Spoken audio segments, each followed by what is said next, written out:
Thank you. And just a quick thanks to Nicholas Elliott, who will be translating for us. Something that really strikes me about the film is the stillness. So we know that the people in the film are in a difficult situation, but there's still a sense of calm or stillness that you're able to capture. Was that how it felt when you were there? A kind of stillness, but the feeling of tension still in their lives? I will answer in French, sorry. En fait, j'ai vécu la même expérience avec mon film Homeland, Iraq-0, avec les Irakiens qui étaient en guerre. C'est-à-dire avant d'aller en Irak, filmer les gens en Irak, et avant de filmer ces gens dans le camp, j'avais une idée très... Comme tout le monde, en fait, je pensais que c'est des gens... Enfin, sont vraiment malheureux. Et je pensais trouver des gens qui sont en train de se plaindre tout le temps, de pleurer, etc. Or, quand je les ai vus, quand je suis allé là-bas, j'ai vu ce que vous avez vu dans le film. C'est-à-dire des gens qui sont très résilients, en fait, qui m'ont remonté le moral. C'est-à-dire au lieu où je suis allé un peu pour les aider, et c'est plutôt eux qui m'ont aidé, qui m'ont remonté le moral. Et je crois que c'est une caractéristique culturelle peut-être de Moyen-Orient.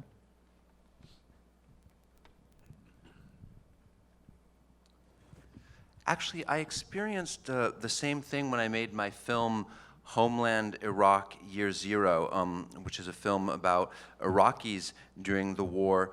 Before I went there, in fact, before I went both to Iraq and to the camp, I thought, like everyone else would, that I would find very unhappy people who were always complaining, crying, but when I went there, I saw what you saw, which is to say these very resilient people who actually lifted my spirits. I went there to help them, but in fact, they helped me by lifting my spirits. And I think that has something to do with a cultural characteristic of these people. And how did you select this particular camp? What was the inception of the film? C'était par hasard. Je faisais des repérages pour un film de fiction. Je savais que je voulais le tourner dans cette région, dans la vallée de Beqaa.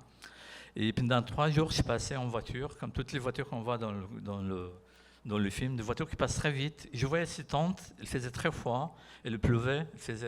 La nuit, il fait moins 8 degrés. Et donc, je me suis dit, mais comment le font ces gens? Comment ils vivent? Qu'est-ce qu'ils mangent? Qu'est-ce qu'ils pensent? Alors j'étais avec ma femme, qui est la productrice du film, et on a décidé de s'arrêter, juste par curiosité, pour regarder ces gens, pour leur demander comment ils vivent.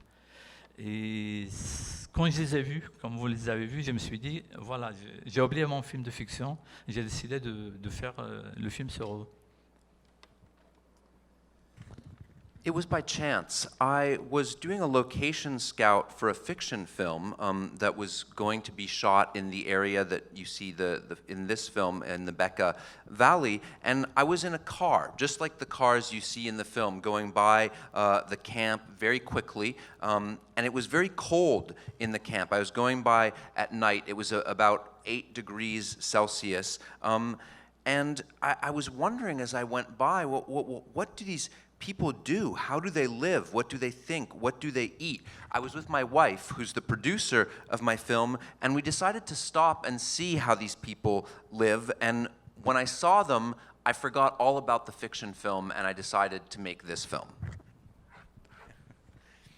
And what was the general reaction of the people there to your filming them? I mean, it seems like they're very comfortable with you because you're able to sit with them. I noticed you're always focusing on kind of moments of community, whether it's the children together or the kind of general store, but they seemed quite comfortable. Pratiquement, c'est impossible de les filmer, normalement.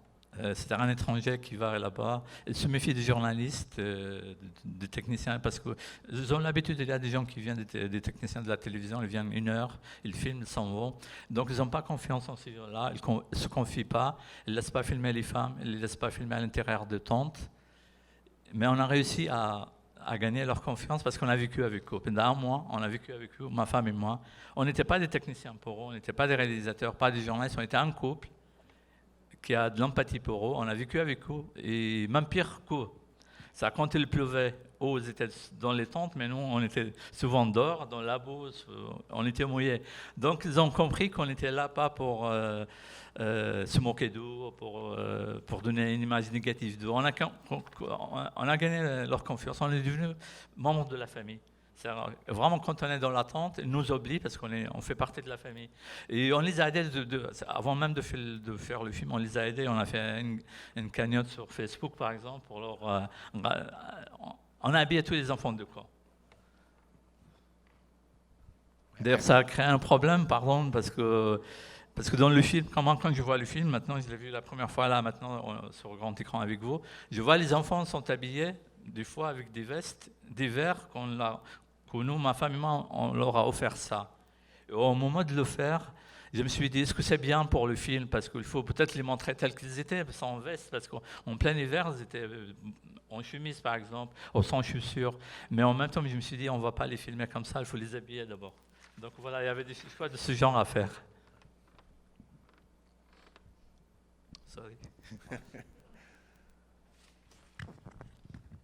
Well, it's practically impossible to film these people normally. They don't let foreigners film them. They really don't trust journalists, technicians, because generally these are people who come for 1 hour and then that's it. So they won't let these people film the women or go into the tents and film. But we won their trust, my wife and I, because we were there for a whole month living with them. So they saw that we weren't journalists. We were just a couple who spent a month with them there. And in fact, we're living in worse conditions than them, because when it rained, they were in the tent, and often we were outside in the mud, wet. So we won their trust that way, and we became a part of the family. When we were in the tent filming, they forgot about us because we were part of the family. And we helped them even before we started shooting. We raised funds on Facebook to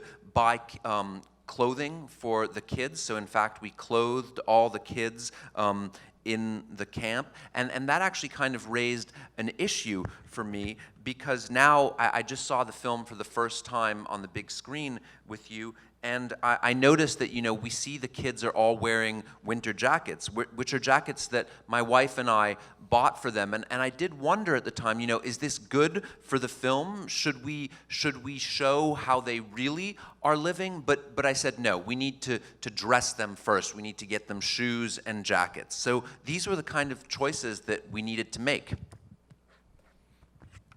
Just one more question, then we'll turn over to the audience. But you mentioned the rain on the tent, and one of the great things about the film is the sound.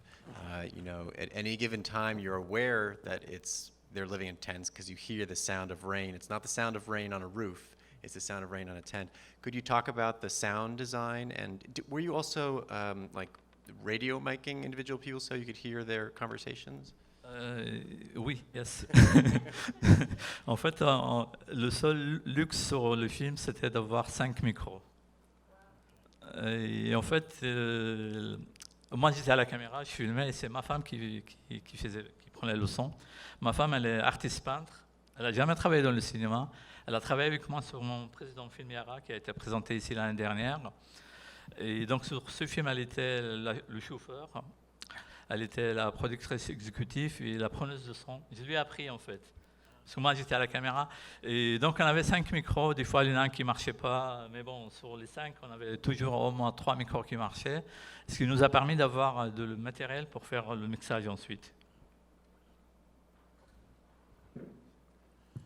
Yes, we had radio mics. In fact, the only luxury on this film was that we had 5 mics. I was on camera, and my wife was recording the sound. She's actually a painter.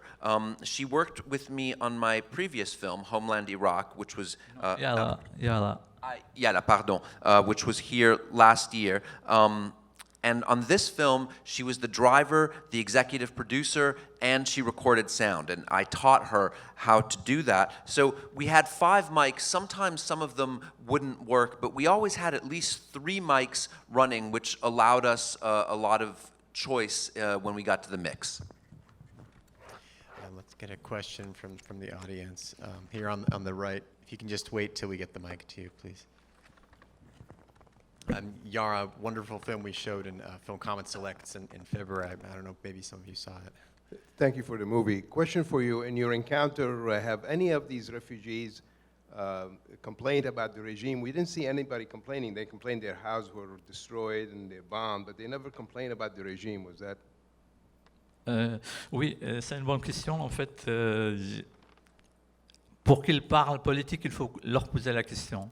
Vous avez remarqué dans le film, je ne pose jamais des questions. Moi, je ne voulais pas que le spectateur sente ma présence. Je voulais que le spectateur ait l'impression de vivre avec ces gens-là. Et donc, tout ce qu'ils disent dans les films, tout ce qu'ils font, c'est ce qu'ils disent, ils font dans la vie réelle. La plupart d'eux vivent dans le camp depuis 6 ans. Donc, leur quotidien, c'était plus la guerre d'il y a 6 ans, mais le quotidien, c'était comment gagner le pain quotidien. Est-ce qu'on va, la pluie va envahir la tente, est-ce qu'il va neiger? Donc, ils ne parlent pratiquement pas politique. Et moi-même, je voulais les protéger aussi. Je ne voulais pas, parce que c'est des gens qui vivent illégalement. Ils sont menacés par les autorités libanaises qui peuvent les expulser. Puis si un jour ils sont obligés de rentrer en Syrie, ils peuvent avoir des ennuis aussi. Vous voyez ce que je veux dire? C'est pour ça d'ailleurs que je n'ai pas mis des noms dans le générique de la fin. Je n'ai pas mis le nom des familles, j'aurais pu le faire. C'est pour leur éviter d'avoir des problèmes. Mais sinon, en privé, hors caméra, ils sont tous contre le régime. Il y a un seul, c'est le père, le jeune homme qui veut se marier. Son père lui dit, mais on ne peut pas te marier parce qu'on n'a pas d'argent, on n'a pas de tente, on ne peut pas grandir. Et lui, ce monsieur, c'est le seul qui défend un peu le régime. Mais sinon, tous les autres, ils ont fui le régime parce qu'ils viennent des villes, des villages qui ont été bombardés par le régime. Mais pour moi, ça n'a pas d'importance. Je veux que les spectateurs sympathisent avec ces réfugiés sans arrière-pensée politique. Parce qu'imaginez si un réfugié, elle dit « je suis contre le régime ou pour le régime », les spectateurs, selon leur opinion, ils vont sympathiser ou détester ces réfugiés. Moi, je ne voulais pas. Tous ces réfugiés sont au régime. Moi, ça n'a pas d'importance pour moi. Pourquoi? Qu'est-ce qu'ils ont fui? C'est la situation actuelle, c'est cette situation actuelle. Je ne sais pas si c'est clair ce que je dis. Yes, that's a good question. For them to tackle politics, you have to ask them about it. And as you noticed, I didn't ask any questions in the film. I didn't want the viewer to feel my presence in the film. What the film shows is these people's real life, their everyday life, and most of them have been living there for 6 years. So they're no longer talking about the war that led them to flee, but about how to survive, how to win their daily bread, whether it's going to snow, whether it's going to rain. They're not talking about politics. And additionally, there was a desire on my part to protect them. You see, these people are living illegally in Lebanon. They could be expelled by the authorities at any time, and if they were sent back to Syria, they could get in trouble. And that's also why you don't see any names appear in the credits, also because I wanted to avoid causing problems for them. But off camera, privately, all of these people are against the regime. The only exception is the father of the young boy who wants to get married, who says, we're too poor, if we went back to Syria, we would marry you right away. He, to some degree, defends the regime. But all the others fled Syria because their villages or their towns were being bombed by the regime. But to me, that really has no importance. I wanted the viewer to be able to sympathize with these people without any political ideas in the back of their mind. A question in the back.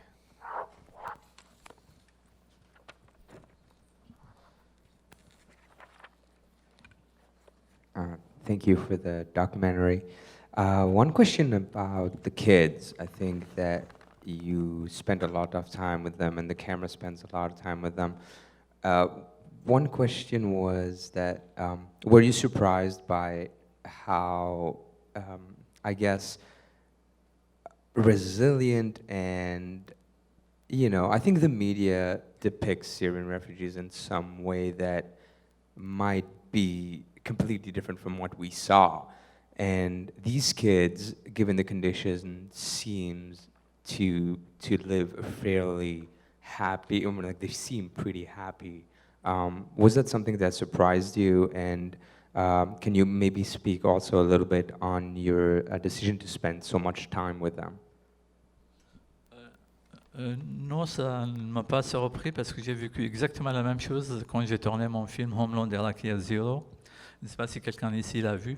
Aussi dans le film qui parle de la guerre, les enfants irakiens sourient tout le temps, sont pleins de vie. Mais ça, c'est une caractéristique, je crois, des enfants de partout. Enfin, je ne sais pas si on va dans un pays en guerre en Afrique ou même peut-être en Europe, dans la Deuxième Guerre mondiale, les enfants ils ont une résilience, un appétit de vie qui fait plaisir à voir, qui donne de l'espoir. Donc je n'étais pas du tout... Et en plus on jouait, enfin moi et ma femme on aime les enfants, on jouait avec eux, on était devenus des amis, ils nous accompagnaient. D'ailleurs ça fait un problème parce qu'il fallait les faire taire. Quand on filmait des conversations avec les adultes, il fallait que les enfants se taisent et les enfants ils étaient partout. No, I wasn't surprised because I had experienced the same thing when I made my film Homeland, Iraq, Year Zero, which is also a film about war. And in that film, these Iraqi kids are smiling and are full of life all the time. And I think that this is a characteristic that's true of kids everywhere, whether it's in an African country that's at war or maybe in Europe during World War II. There's this resilience with children that really makes you happy to see, and it gives you hope. And on top of that, my wife and I, we like children. We played with the kids. We became friends with them. And in fact, that kind of created a problem because sometimes it was difficult to get the kids to be quiet when we needed to film the adults. Another question here on the right.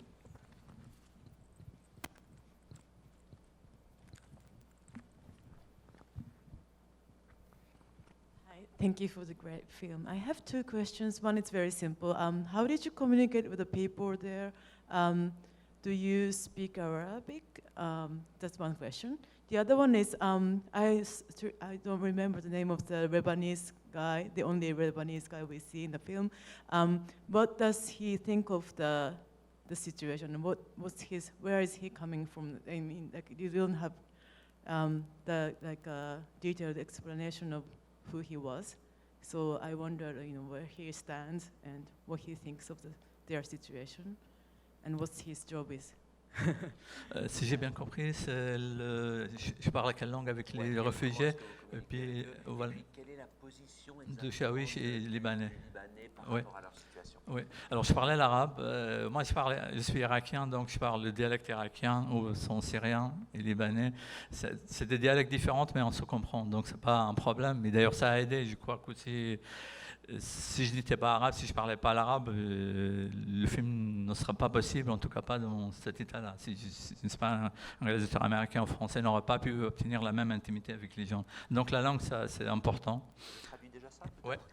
So I speak Arabic. I'm Iraqi. I speak the Iraqi dialect. These are Syrian and Lebanese people, so they have different dialects, but we were able to speak to each other and to understand each other. And in fact, I don't think the film would have been possible if I didn't speak Arabic, at least not the film as it is. If I had been American or European, I don't think we would have the film that we see here.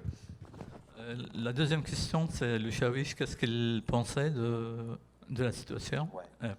Alors, le shawish, c'est quelqu'un d'important. C'est-à-dire, j'aurais pas pu filmer sans lui. Lui, il est le représentant des autorités libanaises. Donc, il fallait d'abord son autorisation et ensuite demander l'autorisation de l'armée libanaise parce que toute la zone est sous contrôle de l'armée libanaise. Donc, il a fallu qu'on obtienne l'autorisation de l'armée libanaise pour filmer le film et on doit leur montrer le film après. Je ne l'ai pas encore fait. J'attends de le montrer ici pour le cas où éventuellement ça ne leur plaît pas, qu'ils décident de l'interdire. So the shawish, the Lebanese character, is a very important person. For one thing, we couldn't have made the film without him. He is the official representative of the Lebanese authorities, so we needed his authorization to make the film. And then we'll need the authorization of the Lebanese army, which controls that entire area, and we need to show them the film to have it be authorized. I haven't done that yet because I wanted to screen it here first in case they decide to not allow the film to be shown. Concernant le shawish, c'est quelqu'un de très humain, heureusement, sinon j'aurais pas pu le filmer. Et il n'est pas très différent des réfugiés. Enfin, lui-même, il est réfugié. Il vit dans une tente dans le camp. Et bon, il touche $2 sur le salaire de chacun des réfugiés, mais ça ne fait pas beaucoup d'argent non plus. Et il comprend très bien leur situation, il les défend dans les conversations. Là, il n'intervient pas, il écoute, mais dans la vraie vie, quand on parlait hors caméra, il les défend, ils les comprennent. Et il a l'habitude de travailler avec eux avant la guerre. C'est-à-dire, son père avant lui, il était shawish. Un shawish, c'est quelqu'un qui est responsable, de travail et de la présence des travailleurs étrangers, syriens pour la plupart. C'est-à-dire c'est lui responsable devant les autorités libanaises. Si par exemple un réfugié disparaît, et lui, le shawish, il doit répondre à ça.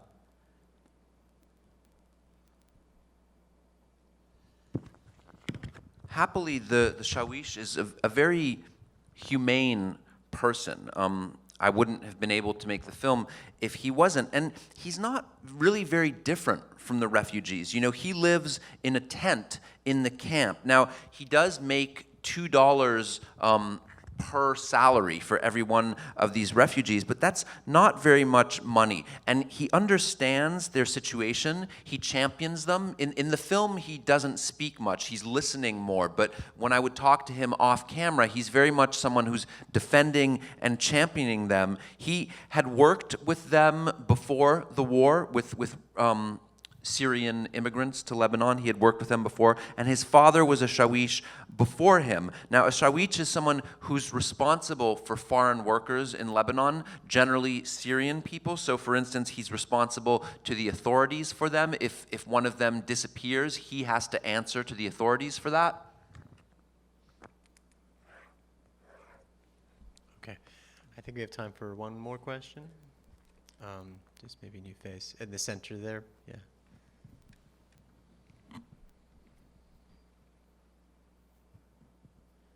Thank you so much for this film. I couldn't help but notice the shots of the logos of the NGOs that were not apparent in the, like, there were no people represented by these NGOs. And I wanted to know two parts, if you saw anyone from any of these NGOs in the time that you were there. And also, if not, is there any hope that people will come back besides the water drop-offs that were mentioned?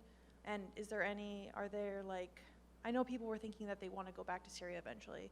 Is there any opportunity for them to be resettled elsewhere, or is this sort of like, they sort of feel like they're in their own like world in this valley? Like, is there any sense of like movement from there?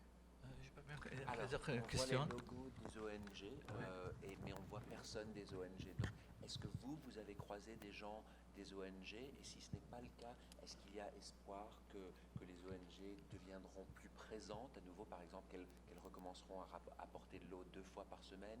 Et on sait que les réfugiés qui sont dans le camp aimeraient un jour retourner en Syrie, mais est-ce qu'il y a un espoir qui pourrait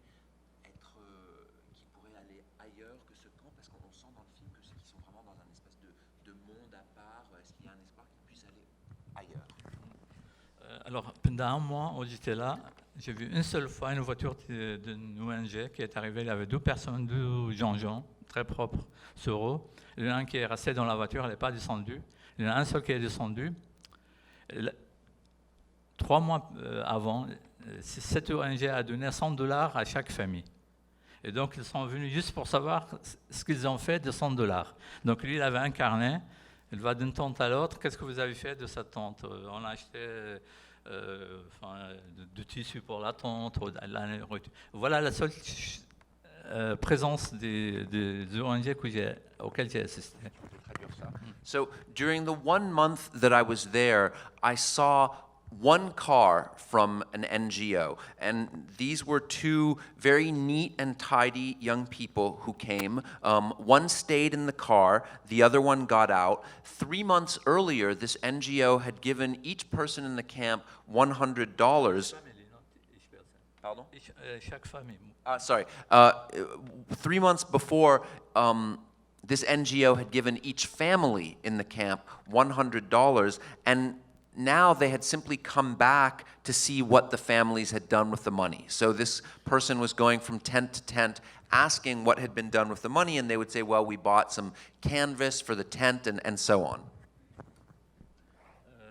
La deuxième question, c'était... La deuxième question, donc un espoir qu'il puisse aller autre part que ce camp. Oui. Alors, il faut savoir qu'il y a 1,5 million de réfugiés au Liban, et le Liban, c'est un pays de 4 millions. Donc ça veut dire, moi maintenant j'habite dans un village dans le sud du Liban, il y a plus de réfugiés syriens que de Libanais, mais c'est partout pareil. Donc ils n'ont pas un autre endroit où aller, parce que partout il y a des réfugiés, partout il y a les mêmes difficultés. Au moins là, ils sont presque à la campagne, c'est-à-dire ils vivent sous des tentes, mais ils sont dans la nature. Les enfants peuvent jouer dehors dans la nature, mais les réfugiés qui vivent dans les villes, c'est pire encore.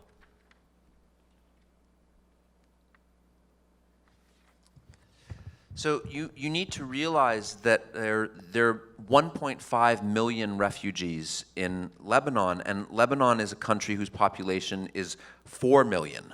I live in a village in the south of Lebanon in which there are now more refugees than Lebanese people. So the refugees don't have anywhere else to go. And at least the refugees in this camp live in the countryside. The children can go outside and play, you know, they're in nature, whereas in an urban area, it would be even more difficult. All right, I think that's all the time we have, but Abbas, thank you so much. Thank you very much. Thank you.